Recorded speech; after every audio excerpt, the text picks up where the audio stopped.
viewers. We are checking whether I'm live or not. Just bear with us. Okay, fine. So namaskar viewers and friends. Wish you all a very happy Doctor's Day.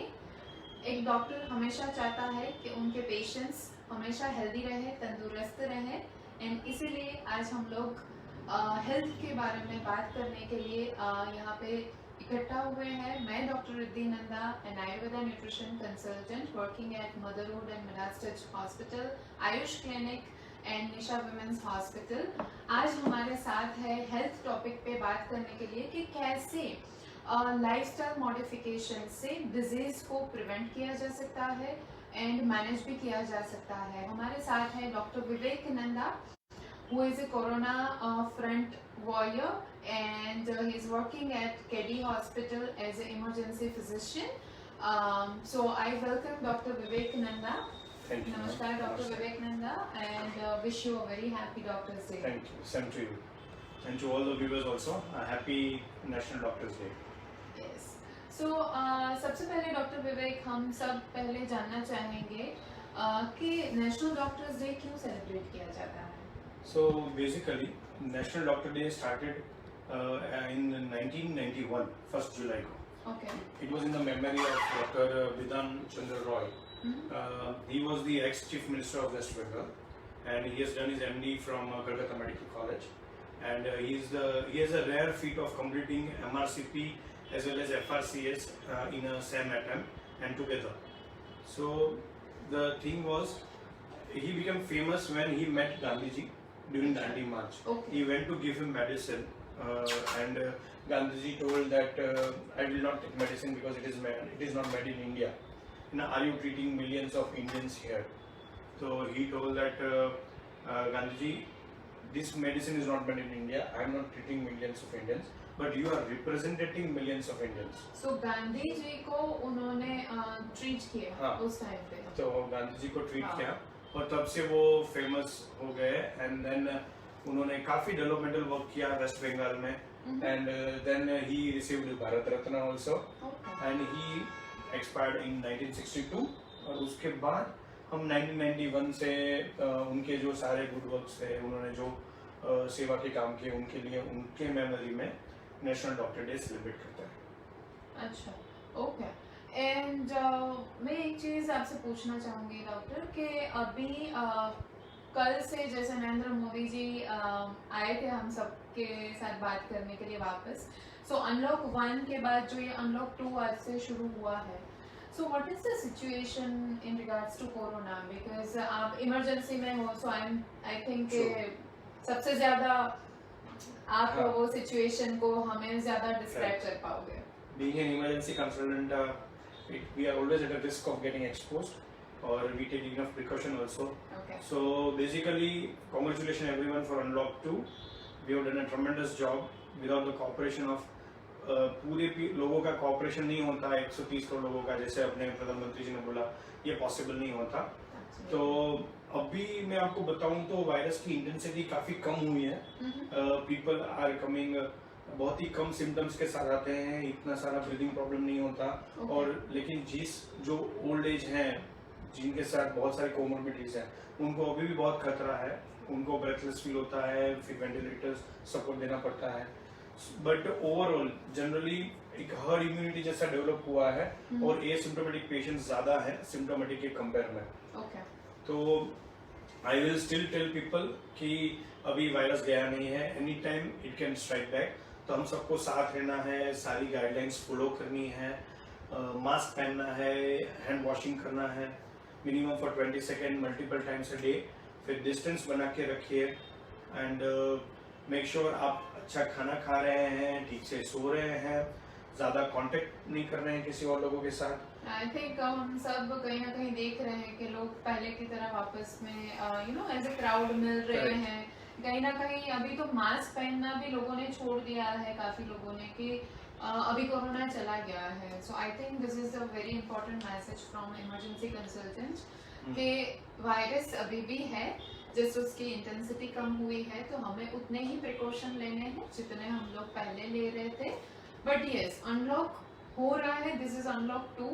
So I think हमें उस stage पे नहीं जाना चाहिए कि वापस से lockdown आ जाए. Yes, so it is the और रिस्पांसिबिलिटी. स्पेशली जो कंटेनमेंट जोन में लोग हैं उनको खास ध्यान रखना है कि जल्दी से जल्दी वो कंटेनमेंट जोन से रेड, फिर येलो और फिर ग्रीन जोन की तरफ बढ़े, और वो भी अनलॉक का थोड़ा रिलैक्सेशन का मजल है. बट मेक श्योर कि हमारे जो गार्ड्स हैं, मास्क, हैंड वॉशिंग, वो कभी भी डाउन नहीं करने हैं, बिकॉज ये बहुत लंबी लड़ाई है एंड एवरी वॉरियर मैटर्स. सो हम सब वॉरियर हैं, आप भी हैं, मैं भी हूँ, एंड हमको बस यही काम करते रहना है. We really thank all the doctors जो हॉस्पिटल में दिन रात आप लोगों ने जो सेवा दी है. You know, I don't think we can thank you guys enough. Okay, but आज के टॉपिक पे आगे बढ़ते हुए, so doctor Vivek, the main point जो टुडे का हमने सेलेक्ट किया है कि हम सब एज ए डॉक्टर्स हम चाहते हैं कि डिजीज कम हो, बट कहीं ना कहीं आज की लाइफस्टाइल में डिजीज बहुत ज्यादा बढ़ रहे हैं. तो उस पे आपका क्या कहना है? एज पर WHO का कुछ हमें स्टेटिस्टिक्स बताएं आप, या किस टाइप के डिजीजेस ज्यादा देखने को मिलते हैं? सो अगर एज ए इमरजेंसी कंसर्न में बताऊं, और दूसरे फिजिशियन के बारे में भी बोल सकता हूं कि कोरोना पेंडेमिक तो अभी आया, लेकिन जो डेली जो मोस्ट कॉमन पेशेंट हमारे पास आते हैं, दे कम विद सीवियर ओबेसिटी, और फिर वो डायबिटीज होता है, उनको ब्लड प्रेशर होता है, हार्ट प्रॉब्लम्स होते हैं, थायराइड बढ़ा हुआ होता है या कम हुआ होता है, कैंसर है, टीबी है, निमोनिया है. तो ये जो सारे जो डिसऑर्डर्स हैं, ये सब लाइफस्टाइल रिलेटेड डिसऑर्डर्स हैं, और ये मोस्ट कॉमन है इंडिया में, और I think all over the world also. और अगर हम अच्छे से उनका साइंटिफिकली मेडिसिन से ट्रीटमेंट करें और लाइफस्टाइल भी उनका चेंज करें, मॉडिफाई करें, हेल्दी लाइफस्टाइल जीने के लिए बोले और वो फॉलो करें, तो ये सब डिजीज से हम प्रिवेंशन भी कर सकते हैं.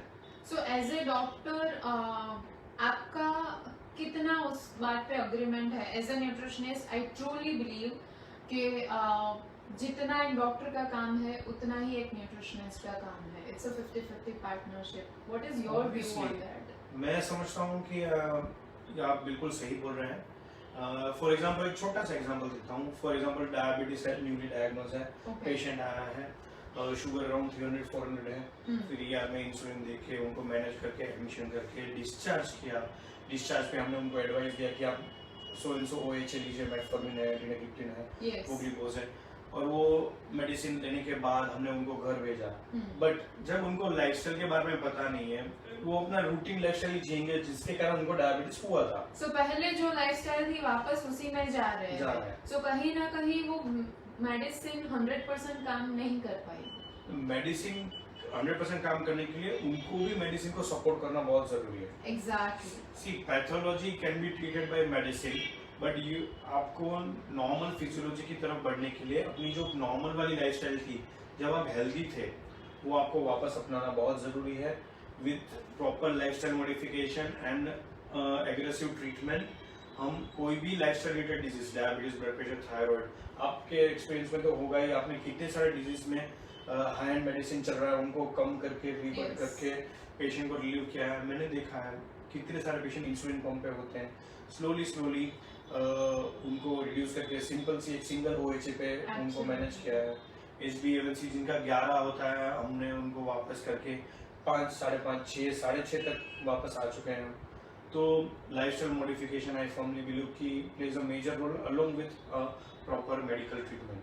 तो ये दोनों को पैरेलली जाना चाहिए, एंड वंस लाइफस्टाइल मॉडिफिकेशन अच्छा हो जाए तो we can come back on reduce medication also. So I think doctor Vivek ने बहुत अच्छे से समझाया कि कितना इम्पोर्टेंट है मेडिकल पॉइंट ऑफ व्यू से भी कि आप मेडिसिन ले रहे हो, बट साथ में लाइफस्टाइल मॉडिफिकेशन तो करना ही चाहिए, तो ही आपका डिजीज प्रॉपरली मैनेज हो सकता है या क्योर भी हो सकता है. कितने सारे ऐसे पेशेंट्स हैं जब मैं और डॉक्टर विवेक साथ में काम करते हैं, हम लोगों ने वो पेशेंट्स को डिजीज फ्री किया है, whether it's a blood pressure, diabetes, hypothyroidism, कोई भी. सो लोगों को ये एब्सोल्युटली ऐसा है कि एक बार मुझे कोई हो गया कुछ, मुझे अभी पूरी जिंदगी दवाई लेनी पड़ेगी क्योंकि लाइफस्टाइल में कुछ मॉडिफिकेशन नहीं है, इसलिए दवाई या तो फिर मैनेज करेंगी, ट्रीट नहीं कर सकती. I think you would agree on that point. So I think this is the time कि हम लोग थोड़ा डिटेल में व्यूअर्स को लाइफस्टाइल मॉडिफिकेशन, बिकॉज कब से वो लोग सुन रहे हैं कि लाइफस्टाइल मॉडिफिकेशन, सो लाइफस्टाइल मॉडिफिकेशन के 5 मेजर फैक्टर्स हैं जिसके बारे में मैं अपने व्यूअर्स को आज बताना चाहूंगी. सो सबसे बड़ा इम्पोर्टेंट फैक्टर है दैट इज द फूड. हम सबको पता है एंड आई थिंक डॉक्टर्स सारे पेशेंट्स को बोलते हैं कि आप अपना खाना पीना मॉडिफाई करें, डाइटिशियन को मिले, न्यूट्रिशनिस्ट को मिले और अपना खाना, अपनी लाइफस्टाइल, स्लीप पैटर्न. सो क्यों इम्पोर्टेंट है? द मेजर थिंग इज कि आजकल के ज़माने में हम लोग जो खाना खा रहे हैं ना वो बहुत ज़्यादा रिफाइंड है. एंड द बेस्ट एग्जाम्पल्स हमारे लिए है हमारे एंसेस्टर्स. तो पहले के ज़माने में कहाँ डायबिटीज, ब्लड प्रेशर, कोलेस्ट्रॉल ये सारी बीमारियाँ थी, ना ही फीमेल्स को इतने हार्मोनल इम्बैलेंस थे. So everything is lifestyle related. तो हम सबको पता है हम लोगों की लाइफस्टाइल बहुत ज़्यादा वेस्टर्नाइज हो चुकी है. तो westernize food is highly refined. So हम लोग दिन की शुरुआत जैसे रस्क या फिर ब्रेड या फिर बिस्किट्स उस टाइप से, या फिर गुजराती लोग खाखरा, विच दे थिंक कि खाखरा तो बहुत हेल्दी है, बट आइडियली खाखरा बिल्कुल हेल्दी नहीं है.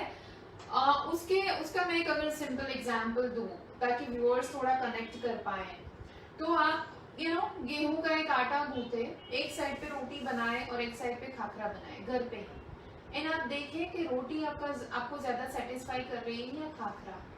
क्यों खाखरा नहीं सेटिस्फेक्शन देता? 4-5 खाखरे भी हम लोग खा सकते हैं, because it is highly refined. Refined यानी प्रोसेस ज्यादा होती है. जिस चीज का प्रोसेसिंग ज्यादा है उसमें न्यूट्रिशन फिर रहता नहीं है. सो कुदरत तो पहले जैसा हमें खाना देती थी, आज भी हमें वैसा ही खाना देती है. सीजनल हम सबको खाना चाहिए, सीजन के मुताबिक चेंज होता है खाना. I think food is the core, जिसके कारण यंग एज में हम मेडिसिन ऐसे डिजीज देख रहे हैं जो हमने कभी नहीं देखे थे. पहले इट वाज सेम कि जो ब्लड प्रेशर या हार्ट की जो बीमारी है वो 40-50 के बाद हुआ करता था. मैंने मेरी लाइफ में 21 ईयर में एमआई देखा है, 23 ईयर वाले हाइपरटेंसिव हो रहे हैं, डायबिटिक हो रहे हैं. That is I think food and stress management with lake of और मोर यूज ऑफ टेक्नोलॉजी कहीं फिजिकल एक्टिविटी को रिस्ट्रेन करती है. And this is the core problem जो हमारा यूथ फेस कर रहा है. So sir I would say कि मेजरली जब मैं हिस्ट्री लेती हूँ पेशेंट का खाना पीने की बाबत में, सो majorly the food intake is highly refined.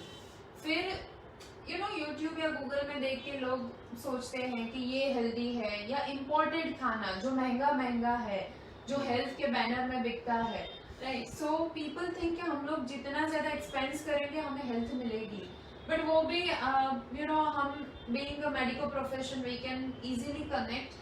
And ये मैं खास व्यूअर्स को बताना चाहूँगी कि महंगा खाना हेल्थ नहीं दे सकता, इम्पोर्टेड खाना कभी हेल्थ नहीं दे सकता. हेल्थ हमें सीजनल चीज़ें दे सकती है, लोकल फूड दे सकता है. एंड नरेंद्र मोदी जी जो कैंपेन चला रहे हैं, be vocal for local, so let's all support that campaign. And seasonal खाए, लोकल खाए. अभी जैसे मानसून स्टार्ट हो गया है तो मानसून का फूड समर के मुताबिक नहीं चल सकता. आजकल अभी भी आई थिंक काफी सारे लोग मैंगोज खा रहे हैं, थिंकिंग दैट कि मैंगोज बहुत हेल्दी है, पर वो समर में हेल्दी है. फिर अब मानसून में खाओगे तो वो हेल्दी नहीं हो सकती. एंड कहीं ना कहीं ये जो हमारा ट्रेडिशनल प्रैक्टिस था, जो हमारे एंसेस्टर्स को पता था, दादी नानी उन सबको, वो हम आज की जनरेशन भूल चुकी है. इसलिए न्यूट्रिशनिस्ट की रिक्वायरमेंट बहुत ज़्यादा है. इसलिए डॉक्टर्स हमेशा रेकमेंड करते हैं कि आप अपना खाना पीना डिज़ाइन करने के लिए, डिजीज स्पेसिफिक कंडीशन का खाना डिफरेंट होता है. अगर डिजीज नहीं आने देना है तो प्रिवेंशन मोड के लिए फिर आपको डिफरेंट खाना, तो वो आपको सीखना पड़ेगा न्यूट्रिशनिस्ट के पास जाके. सो आज के ज़माने में जितने इम्पोर्टेंट डॉक्टर्स हैं उतने ही इम्पोर्टेंट न्यूट्रिशनिस्ट हैं. एंड फिर जाके कहीं ना कहीं जो नरेंद्र मोदी जी का कैंपेन है, Fit India campaign, right. So Fit India movement Narendra Modi ji ने इनिशिएटिव लिया था 2019 अगस्त में कि लाइफस्टाइल मॉडिफिकेशन करके सबको हेल्दी करे. तो लाइफस्टाइल मॉडिफिकेशन का सबसे important factor that is a food, वो बहुत बहुत इम्पोर्टेंट है. सेकेंड फैक्टर मैं जो बताना चाहूँगी उस पर मुझे आपका व्यू डेफिनेटली चाहिए कि फिजिकल एक्टिविटी. सबको पता है, सारे डॉक्टर्स पेशेंट्स को बोलते हैं कि वॉकिंग करो, जिम करो, कुछ भी करो, बट फिजिकल एक्टिविटी करो. तो आप हमारे व्यूअर्स को बताएं कि क्यों जरूरी है physical activity? Basically physical activity करने से इट डजंट मीन कि आपको जिम ही करना है। आप Exactly. कोई भी एक्टिविटी करें जिससे आपके हैप्पी हार्मोन्स सीक्रेट हो, एंडोर्फिन्स एंड एंडोर्फिन्स, तो वो हार्मोन्स आपके स्ट्रेस को काफ़ी रिड्यूस करेंगे एंड आपको बेटर ग्लाइसेमिक कंट्रोल मिलेगा।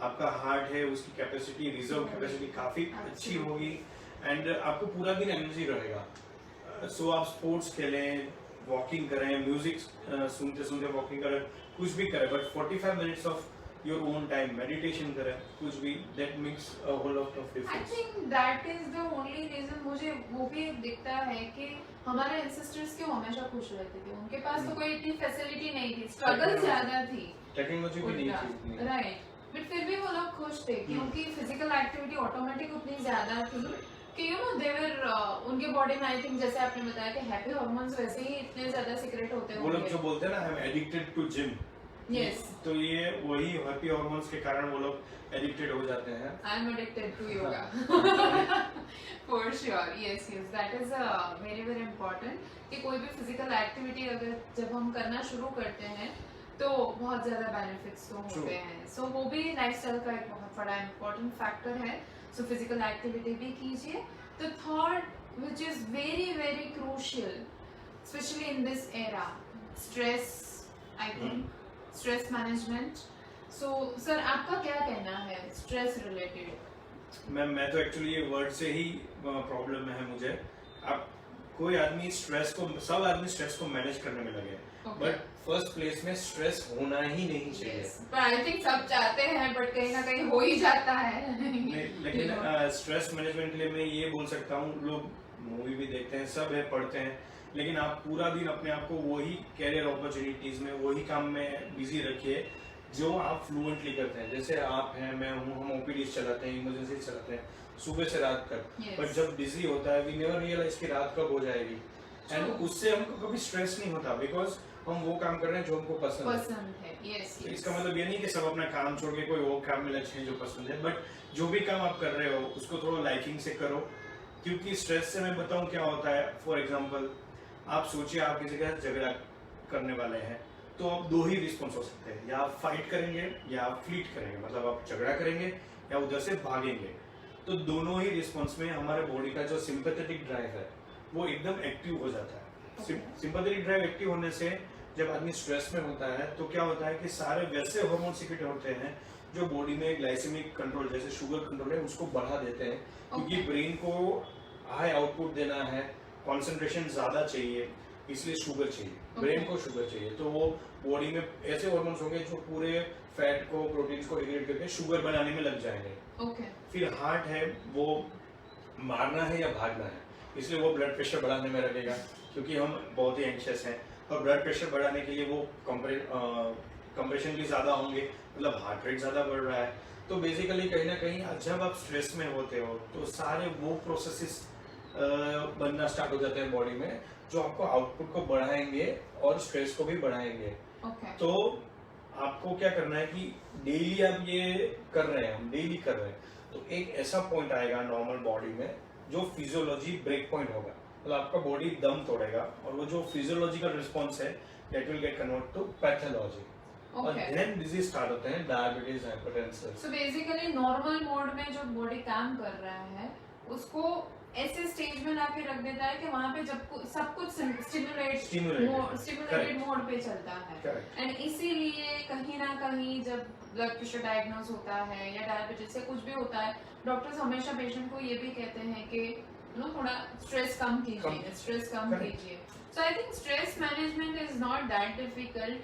फिजिकल एक्टिविटी से जैसे हमने देखा कि ऑटोमेटिक हैप्पी हार्मोन्स रिलीज होंगे, थोड़ा मेडिटेशन कीजिए, प्राणायाम कीजिए, जो आपको अच्छा लगता है वो कीजिए, एंड लेट्स लिव फ्रीली, इतने रिलैक्स। आई मीन बहुत ज्यादा स्ट्रेस चल रहा है, सो स्ट्रेस ना लेके, बिकॉज स्ट्रेस लेने से बेसिकली कुछ और नहीं हो रहा है, हम ही हमारी हेल्थ को बिगाड़ रहे हैं।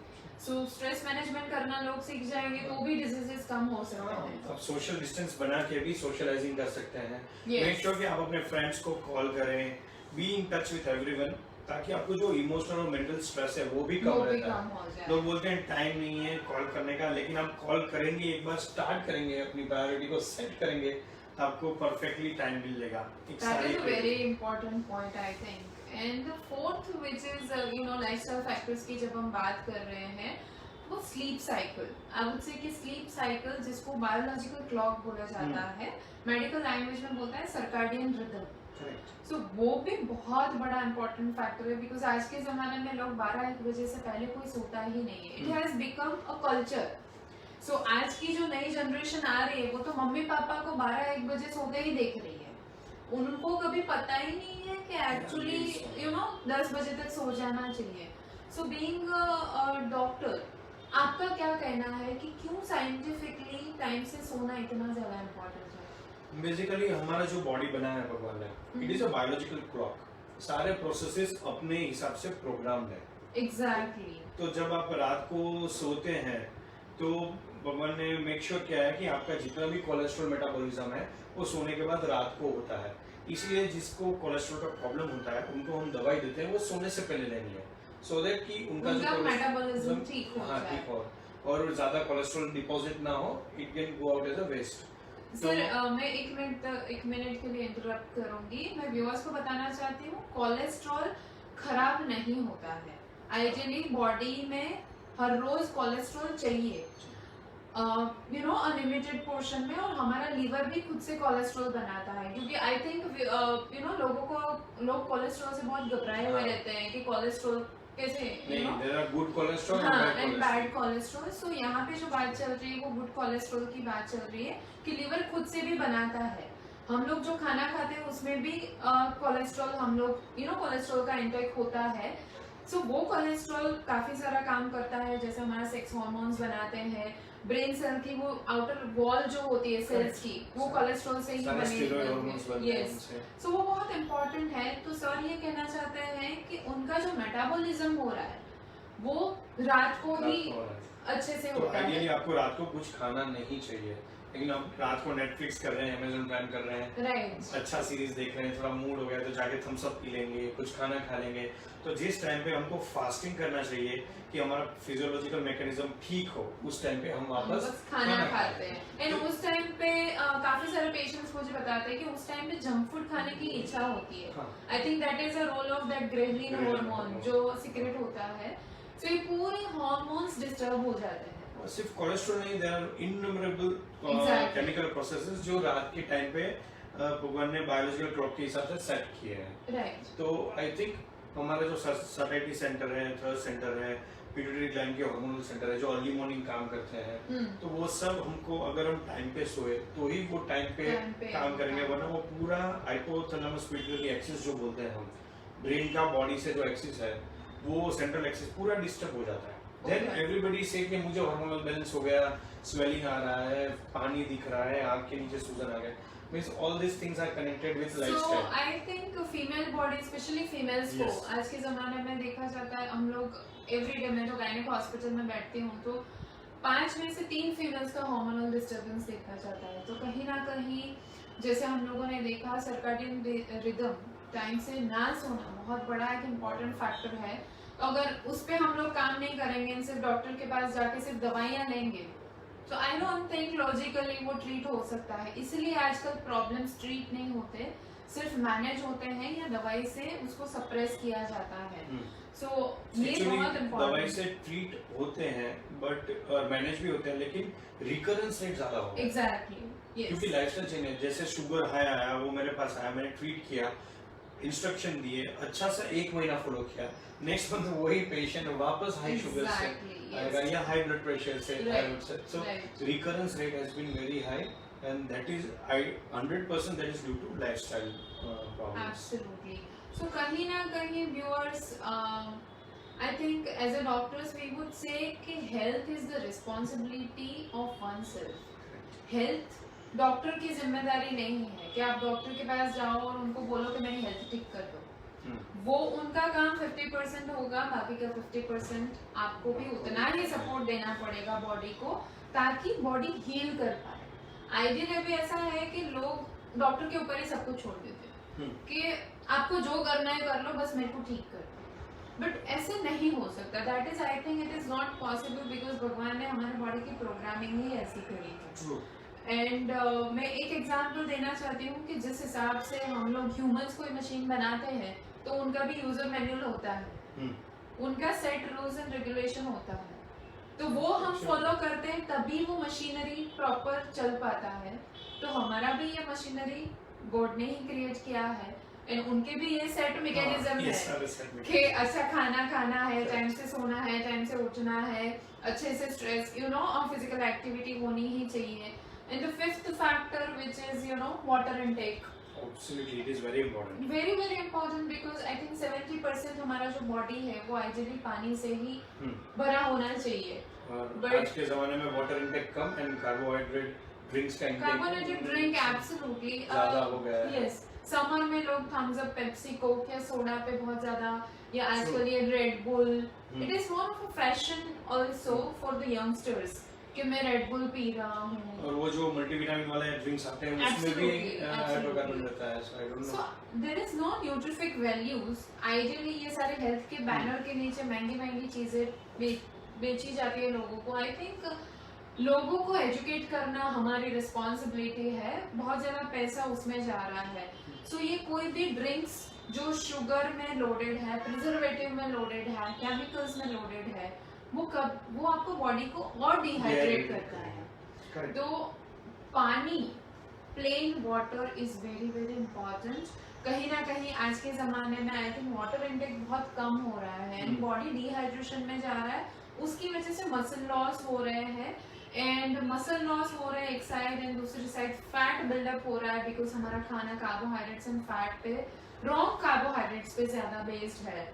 और लोग ये भूल रहे हैं, फॉर एग्जांपल फिश ले लीजिए, वो पानी में है और वो पानी से ऑक्सीजन को डिफ्यूजन की तरह लेती है एंड देन वो ब्रीदिंग चलता है उनका।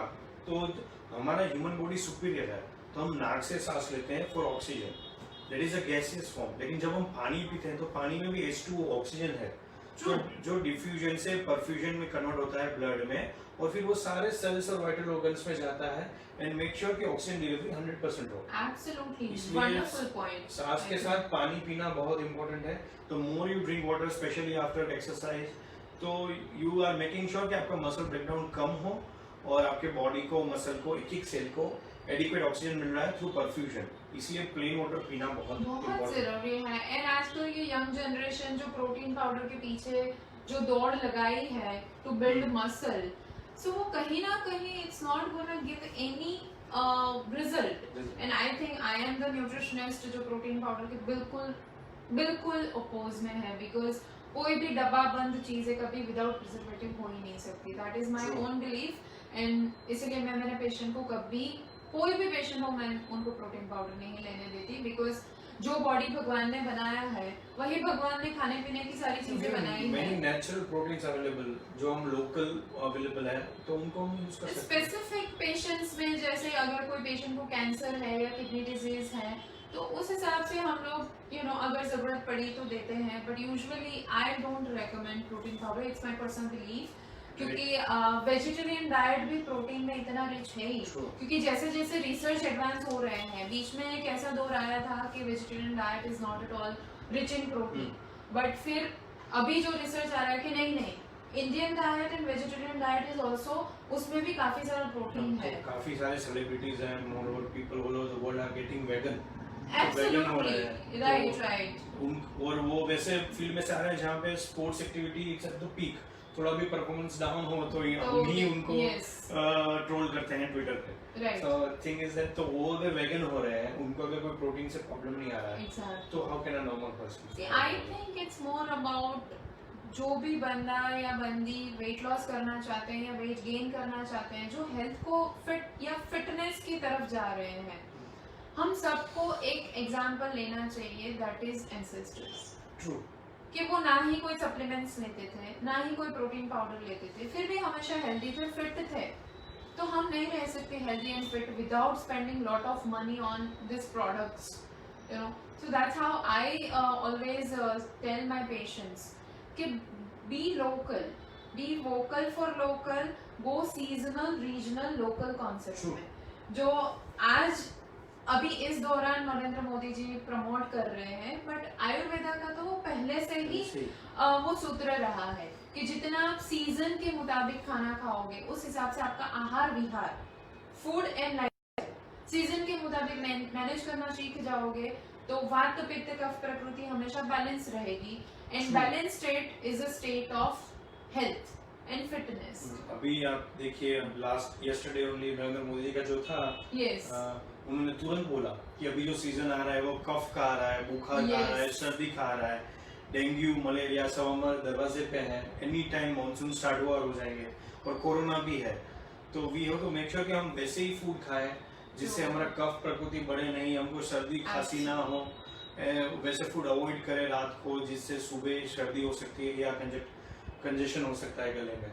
सो वी हैव टू वातावरण का पूरा इफेक्ट बॉडी पे तो होता ही है, तो वातावरण का जो बॉडी पे इफेक्ट आ रहा है उसको आपको अगर संतुलन में बनाए रखना है तो फिर नेचर के साथ चलना सीखना पड़ेगा, एंड नेचर के ये सारे सेट रूल्स एंड रेगुलेशन है, एंड आयुर्वेदा का जो कॉन्सेप्ट है कि सीजन के मुताबिक खाओ, तो प्रकृति ऐसे ही तो फूड दे रही है। तो अभी मानसून में फ्रूट्स डिफरेंट आ रहे हैं, वेजिटेबल्स डिफरेंट आ रहे हैं, मानसून के अनाज अलग होते हैं, ऑयल अलग होता है, वो सब कुछ अलग होता है जो बाय डिफॉल्ट हमारे एंसेस्टर्स को पता था, बट हमें कुछ नहीं पता है क्योंकि हमारा लाइफ का फोकस कभी फूड है ही नहीं। हम लोग फूड इसलिए खाते हैं क्योंकि हमें भूख लगती है, एंड टेस्ट बर्ड्स जो होते हैं उस हिसाब से हम खाना खाते हैं। मैं अगर एक पॉइंट ऐड करूं तो बहुत सारे इंग्लिश पोएट ने लिखा है कि हमारा बॉडी अर्थ से बना है, एंड हम जब मरते हैं तब वो अर्थ में चला जाता है। I was not knowing this. तो एनवायरनमेंट का हमारा बॉडी एनवायरनमेंट से ही बना है, जो मेटल है, जो गैसेस कंपोनेंट है, we have taken from environment. इसलिए जो आयुर्वेदा में बोलते हैं वात पित्त कफ, जो एनवायरनमेंट का जो प्रॉपर्टी है, क्यों एनवायरनमेंट हम पे इतना हावी रहता है, बिकॉज हमारा जो इनर कोर है it is made from the earth itself. तो इसीलिए हमको एनवायरनमेंट के हिसाब से आप जो बोल रहे हैं वैसे खाना चाहिए। यस, आयुर्वेदा उसको बोलता है कि आपका बॉडी पंच महाभूतों से बना है। सो आकाश तत्व, पृथ्वी तत्व, जल तत्व, अग्नि तत्व एंड वायु तत्व, इसका ही कॉम्बिनेशन। सो जिस हिसाब से आपने बताया, सो कोई भी साइंस आप ले लो, whether it's medical science, nutrition science, Ayurveda science, homeopathy science, naturopathy science, सारे साइंस एक बात पे तो एकजुट है कि हमारा बॉडी नेचर से ही बना है, एंड नेचर के साथ जब तक जुड़े रहेंगे तो हेल्थ अच्छी रहेगी। इसलिए for example the best celebrity is Akshay Kumar. उनकी कहाँ एज दिखती है even at this age, just because वो लॉज इन रेगुलेशन, वो रात को 10 बजे सो ही जाते हैं नो मैटर व्हाट। सो काफी सारी ऐसी चीजें हैं, काफी सारे ऐसे लोग हैं जो हमको इंस्पायर करते हैं। सो आई डोंट से कि आप लोग हर रोज 10 बजे सो जाओ, but at least by 10:30 11 you should sleep. ये सारे फैक्टर्स पे काम करो, एटलीस्ट एक सिंसियर एफर्ट होना चाहिए। Exactly, discipline is the goal, and discipline के लिए हमारे एंसेस्टर्स जाने जाते थे। तो हम लोग आज के जमाने में वो डिसिप्लिन भूल जाते हैं। सी मंडे टू सैटरडे डिसिप्लिन रहे, अच्छा खाना खाए, ये लाइफस्टाइल के सारे फैक्टर्स पे काम करे, संडे भले ना आप एंजॉय करो, I would say that. I also do that. You know. और मैं एक चीज बताऊंगा, बीइंग इमरजेंसी फिजिशियन और फेस ऑफ एन हॉस्पिटल, कितने सारे एल्डरली पेशेंट आते हैं जिसको मैं पूछूंगा अंकल क्या हुआ, तो वो हमेशा पहला लाइन ऐसे बोलेंगे, लाइफ में पहली बार हॉस्पिटल में आया, या पहली बार बोलेंगे पहली बार। लेकिन मैं बहुत ही रेयर ऐसे यूथ को मिलता हूँ जिसको मैं पूछूंगा भाई क्या हुआ, तो बोलता है कि सर बहुत टाइम से ये हो रहा है, बहुत टाइम से वो हो रहा है, या मलेरिया हो गया है, पास में डेंगू हो गया है। लेकिन हमारे जो एंसेस्टर होते हैं, कल ही एक 80 ईयर का पेशेंट था, क्या हुआ सर पहली बार हॉस्पिटल आया, पता नहीं, अच्छा नहीं लग रहा। At the age of 80, first time वो बंदा हॉस्पिटल गया है। So हम सबको अपने आप को क्वेश्चन पूछना चाहिए कि हम कितनी बार डॉक्टर्स के पास जा रहे हैं।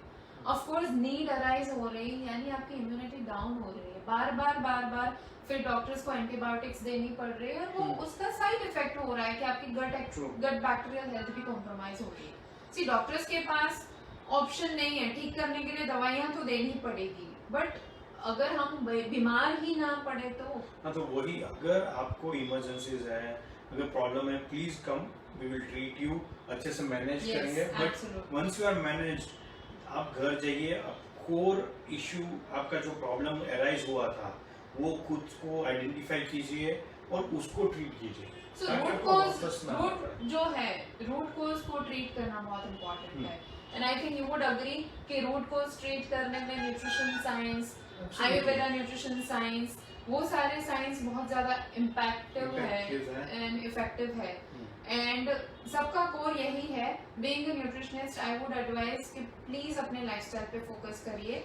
आपको कोई भी प्रॉब्लम है, बॉडी कोई भी सिम्टम्स दे रहा है, gas, acidity, constipation, migraine, sleep apnoea, ये बहुत देखा जाता है। यंगस्टर्स आजकल बहुत ज़्यादा कंप्लेन करते हैं मुझे रात को नींद नहीं आती। सो कहीं ना कहीं ये बॉडी आपको सिम्टम दे रहा है कि समथिंग इज रॉन्ग। तो दवाइयाँ सब कुछ ट्रीट नहीं कर सकती। सो जब हम लाइफस्टाइल, आपका बॉडी कुछ भी आपको इंडिकेशन दे रहा है, उसको आप आइडेंटिफाई करिए और उसको ट्रीट करिए, परमानेंटली चेंज कीजिए। बट अदरवाइज सिम्टम्स बढ़ते जाएंगे और फिर इकट्ठा होके डिजीज बन जाएगा, right? So doctor Vivek gave us a very good information today from the medical point of view, and मैं तो अपने व्यूअर्स के साथ हमेशा बातें करती रहती हूँ न्यूट्रिशन साइंस के बारे में। सो टुडे आई थॉट के medical science and nutrition science को कंबाइन करके कुछ It gives a wider perspective to every patient. Absolutely. क्या करना So चाहिए। I think we would take questions if there are any questions from the viewer. Can you check if there is any question? Okay, no problem. So जो लोग को बाद में भी कोई question है, you can always put up the questions. We are always ready to help you to answer any of your queries. Thank you so much कि you know हमें इतना ज़्यादा आपने अच्छे से सुना। I hope कि ये जो lifestyle modification वाला part है आप उनको अपनाएं, implement करें, and आप सब healthy रहें, fit रहें, यही शुभकामना है आज डॉक्टर्स डे पे। And Dr. Vivek, any point from your side? Same thing, mask पहने, सोशल डिस्टेंस बना के रखिए, हैंड वॉशिंग कीजिए, अपने इम्यूनिटी को स्ट्रॉन्ग रखिए, एंड मेक श्योर दैट आप विदाउट एनी रीजन बाहर ना जाए। अनलॉक 2 को एंजॉय कीजिए, बट लॉकडाउन के प्रिंसिपल्स को भी ना भूलें, और अपने घर में जो बुजुर्ग हैं, बच्चे हैं, उनको प्रोटेक्ट करके रखिए। Absolutely. Thank you so much, Dr. Vivek, for joining us. And I think कि you are बहुत ज़्यादा इस वीडियो को सुनने के बाद इम्प्लीमेंट करेंगे अच्छे राइट? आगे ऐसे ही टॉपिक के साथ अगर हमें ज़रूरत पड़ी तो हम अगेन आपको इनविटेशन देंगे, बिकॉज मुझे बहुत मज़ा आया आपके साथ इंटरेक्शन करने का। मुझे भी काफ़ी चीज़ें जानने को मिली regarding Ayurveda nutrition. For sure. Okay. Yes. So thank you so much, Dr. Vivek Nanda. Thank you, viewers. Stay safe, stay healthy, and stay tuned. Goodbye for now.